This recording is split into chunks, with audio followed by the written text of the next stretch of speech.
एक बात, जिस बात से मेरे जैसे व्यक्ति को बहुत नाराज़गी है, बहुत ज़्यादा नाराज़गी है, और वो ये है कि कम से कम अपने पाप छुपाने के लिए भगत सिंह जैसे व्यक्ति का नाम इस्तेमाल मत करो।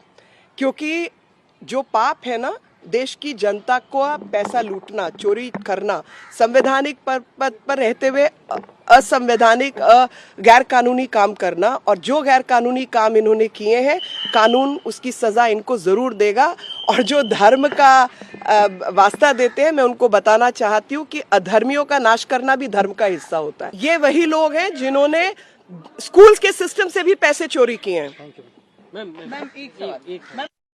उनको अरेस्ट किया जा रहा है, इस तरीके की बात। देखिए, जो लोग चोरी का काम कर रहे हैं, देश की जनता का पैसा चोरी कर रहे हैं, संवैधानिक पदों पर रहते हुए गैर कानूनी काम कर रहे हैं, तो कानून व्यवस्था उनके साथ जो व्यवहार करना है वो करेगी, और उस कानून व्यवस्था के तहत ही ये कार्रवाई हुई है। इन लोगों को ना तो देशभक्ति की आड़ में छुपने दिया जाएगा और ना ही अन्य व्यवस्थाओं की आड़ में। ये जो दुशाला ओढ़ने का प्रयास कर रहे हैं ना, कभी भगत सिंह के नाम का, कभी देशभक्ति के नाम का, कभी ईमानदारी के नाम का। ईमानदारी का नाम लेकर इन्होंने सरकार जरूर बनाई थी, लेकिन सबसे ज्यादा बेईमान ये लोग साबित हुए। हर चीज के अंदर घोटाला है। देखिए, ये सरकारी एजेंसीज हैं और सरकारी एजेंसी सरकारी तौर पर काम करती हैं।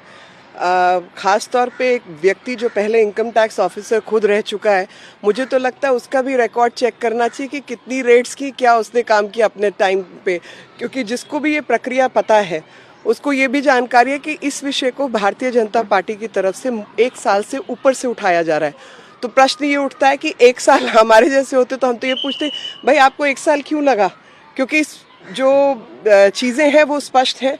पर कायदे से जो सरकारी एजेंसीज हैं वो जब तक सबूत नहीं जुटा लेती और उनको मटेरियल नहीं मिलता, तो वो किसी के कहने पर काम नहीं करती। अगर भारतीय जनता पार्टी के कहने पर काम किया होता तो चुनाव से पहले इनको उठा लिया गया होता। पर फैक्ट ये है कि उनको जब सबूत मिले, जब चीज़ें मिली, तब उन्होंने उनको गिरफ्तार किया और साथ में और जानकारी प्राप्त करने के लिए काम किया। मैं इसको कहती हूँ चोरी और सीनाजोरी, कि ये जो हमारे यहाँ एक मुहावरा है बिल्कुल स्पष्ट तौर पर इस सिचुएशन पर बैठता है। क्योंकि एक तरफ तो देश की जनता के साथ आपने धोखाधड़ी की, देश के पैसे का क्या किया, जनता को किस लत में डालने का आपने प्रयास किया, वो एक अलग विषय है। लेकिन एक पॉलिसी यानी संवैधानिक पद पर रहते हुए गैर कानूनी काम करते हुए आप अब सबको, एजेंसीज को आंखें दिखाएंगे क्या?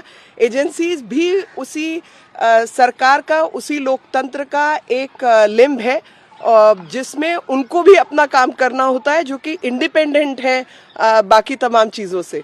तो उसी संविधान के तहत जो एजेंसीज हैं, कानून व्यवस्था को बनाए रखने के लिए चोर उचक्के जो लोग हैं उनको पकड़ने का काम भी एजेंसीज का होता है। इन लोगों ने लगातार चोरी की है और वो चोरी के कागजात सामने आए हैं और उसको व्यवस्था के तरीके से इन्वेस्टिगेशन के तौर पर इन्वेस्टिगेट किया गया। और इन्वेस्टिगेशन का हिस्सा होता है कि आपको हिरासत में भी लिया जा सकता है, और हिरासत में सबूत होने के बाद, नहीं तो अब तक कोई चीज़ आप छुपा रहे हैं तो आपको फिर कस्टोडियल इंटेरोगेशन की मांग की जा सकती है। तो कुछ चीज़ें मिलती हैं, इनके अपने जो सेक्रेटरी हैं उनके बयान हैं, बाकी चीज़ें हैं, तो उसके आधार पर कस्टोडियल इंटेरोगेशन जो है वो सीबीआई मांगेगी। और सीबीआई खास तौर पर बनी ही है भ्रष्टाचार को सरकारी तंत्र से समाप्त करने के लिए। आखिरी सवाल आपसे जानना चाहूँगी, क्योंकि आप लॉ केस जो है मनीष सिसोदिया के खिलाफ बनता है, एफआईआर नहीं दर्ज होती। जो उनके पास कंप्लेंट आती है उस कंप्लेंट को वो पीआर के रूप में एक दर्ज करते हैं।